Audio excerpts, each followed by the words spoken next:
नमस्कार दोस्तों, कैसे हैं आप सब। आप सभी के लिए यूपीपीएससी के द्वारा आरओ एआरओ का एग्जाम कराया जा रहा है। आप सभी को जैसा कि पता है, इसके लिए सबसे अच्छा बुक माना जाता है घटना चक्र की।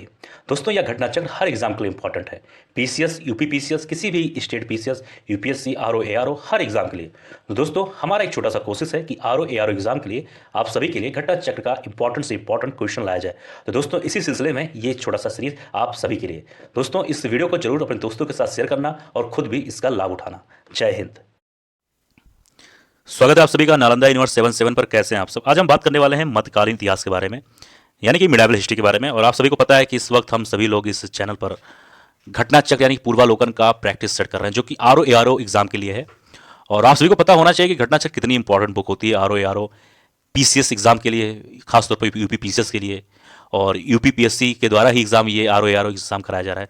बहुत इंपॉर्टेंट ये सीरीज होने वाला है, तो इसका लाभ उठा लो। ठीक है, तो चलिए शुरू करते हैं आज का वीडियो बिना ज़्यादा कुछ टाइम वेस्ट किए।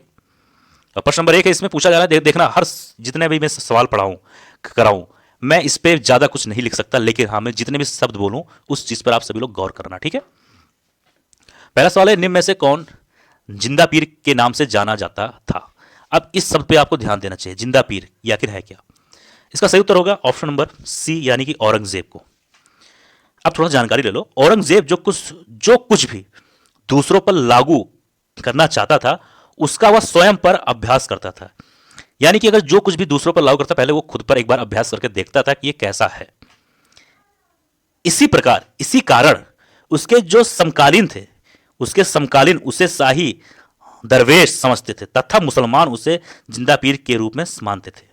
उसके समकालीन यानी कि जितने भी उसके समकालीन थे, उसके समय में थे, जितने भी कह सकते हो लोग थे, राजा थे, वो सभी लोग उसे शाही दरवेश समझते थे। क्या शाही, मैं लिख देता हूं, शाही दरवेश। जबकि जितने भी मुसलमान थे उसको जिंदा पीर समझते थे। यानी कि क्या बात है भाई, कितनी बड़ी, मतलब उसको एक कहीं ना कहीं महान समझते थे। समझ में आया। तो ये चीज ध्यान देना कि जिंदा पीर कौन समझता था, सिर्फ मुसलमान। ठीक, आगे बात करें अगले सवाल पे। इसमें है कि किस मुगल सेनापति के साथ शिवाजी ने 1665 में पुरंदर की संधि पर हस्ताक्षर किए थे। ये ध्यान देना, पुरंदर की संधि, और ये कब हुआ था, 1665 में। किन किन के बीच, मुगल सेनापति और शिवाजी के बीच। अब कौन मुगल सेनापति है उसका नाम पूछा गया है। इसका सही उत्तर होगा बी, एक मिनट, हाँ बी होगा, जय सिंह। क्या पूछा गया, किस मुगल सेनापति के साथ शिवाजी ने 1665 में पुरंदर की संधि पर हस्ताक्षर किए थे। सही उत्तर होगा बी, जय सिंह। आगे देख लेना।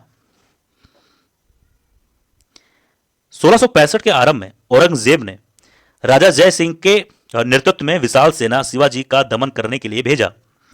जय सिंह खचवाहा शासक थे, जो कि युद्ध और शांति दोनों कलाओं में निपुण थे।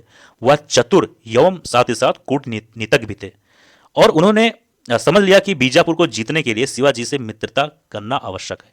अब ध्यान दो, जो मुगल सेनापति थे जय सिंह, ये किसके सेनापति थे, औरंगजेब के। अब इन दोनों ने क्या प्लान बनाया कि अगर भाई बीजापुर को जीतना है तो कहीं ना कहीं शिवाजी से संबंध अच्छा होना चाहिए। तो कौन सा संबंध हुआ था, 1665 जून के महीने हुआ था पुरंदर की संधि। समझ में आया। आगे बढ़ते हैं। देखो, एक सवाल में आपको 3 से 4 सवाल मिल जाएंगे। मुझसे कई बच्चों ने कमेंट बॉक्स में लिखा कि सर जो आप पढ़ा रहे हैं, क्या सवाल यहीं से आएगा, यहीं से बनेगा। तो मैंने उनसे साफ साफ बोल दिया, मतलब उसमें कमेंट बॉक्स में मैंने लिखा, मैं कोशिश करने वाला था आज कि इसके बारे में वीडियो बनाऊंगा, लेकिन कल कोशिश करूंगा, बना दूंगा।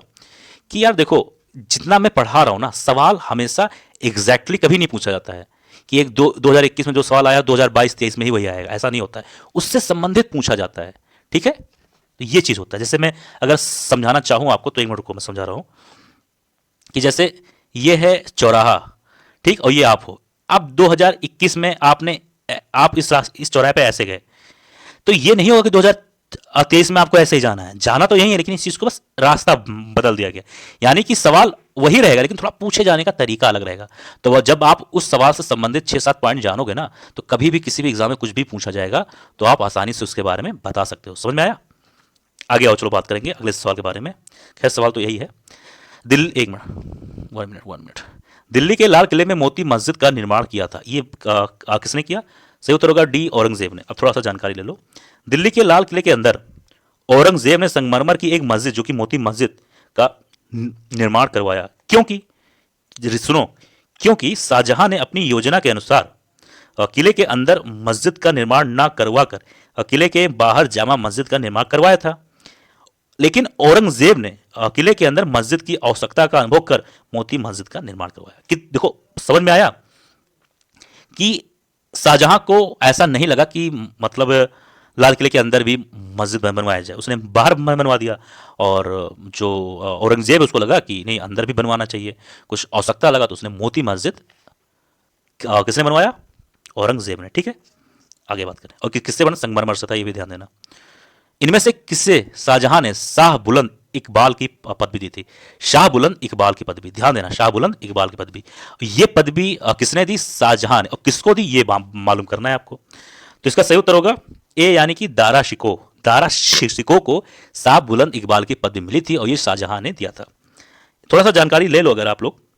उपनिषदों का फारसी अनुवाद शाहजहां के शासनकाल में शाहजादा दार शिको ने शिर ए अकबर शीर्षक के तहत किया। ध्यान देना, ठीक है। अब बात करें अगले सवाल के बारे में। इसमें है कि चित्रकला की मुगल शैली का प्रारंभ किया था।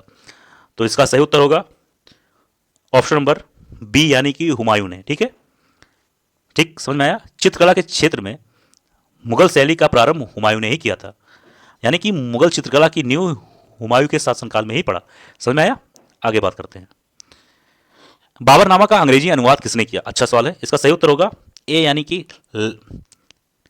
लेडेन और रशकन ने।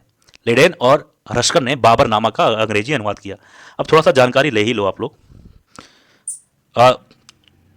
तुजुक ए बाबरी को बाबर ने अपनी मातृभाषा तुर्की में लिखा था। इसका फारसी अनुवाद बाबरनामा है। पायंदा खां और अब्दुल रहीम खाना ने फारसी में इसका अनुवाद किया, जबकि बाबरनामा का अंग्रेजी में अनुवाद जॉन लेडन और विलियम रशकन ने किया, जो कि अभी मैंने उत्तर बताया आपको, ए वाला। ठीक है, अब आगे बात करें प्रश्न नंबर 2 के बारे में, मतलब 2 का माफ करिए, अगले सवाल के बारे में। इसमें है कि महाभारत के फारसी अनुवाद का शीर्षक है। तो इसका सही उत्तर होगा ए, रज्जमनामा। ठीक है, अकबर के आदेश से भारत के विभिन्न भागों का रज्जमनामा नाम से फारसी में अनुवाद फैजी के निर्देशन में नकीब खां, बंदा यूनी तथा फैजी आदि विभिन्न विद्वानों के सम्मिलित प्रयत्नों से किया गया था। ये चीज ध्यान देना, 3 नाम आपको ध्यान देना है। नकीब खां, बंदा यूनी तथा फैजी, इन सभी लोगों से, ठीक है, ये लोग इस चीज में महत्वपूर्ण योगदान किए थे। ठीक है, अगर बात करें अब बंदा यूनी ने रामायण का, फैजी ने लीलावती का तथा अबुल फजल ने काली याद मन का फारसी में अनुवाद किया था। अब बात करेंगे अगले सवाल पर। निम्नलिखित में से किसने महाभारत का फारसी में अनुवाद किया? तो उसका सही उत्तर होगा ए, जैसा कि अभी हम लोगों ने इसके पिछले सवाल में बात किया। अब बात करें इस वीडियो का अंतिम सवाल, इसको आप बोल सकते हैं कि रज्जमनामा किस हिंदू ग्रंथ का फारसी अनुवाद है? अभी इसी के पहले के सवाल में हम लोगों ने बात किया है। सही उत्तर होगा सी, महाभारत। तो दोस्तों, यह था आज का वीडियो और मुझे उम्मीद है यह वीडियो आप सभी को पसंद आया होगा। कोई दिक्कत, कोई परेशानी, अगर कोई भी चीज़ समझ में ना आया हो तो जरूर कमेंट बॉक्स में आप लिख दें। मिलते हैं किसी और वीडियो में। जय हिंद, जय भारत।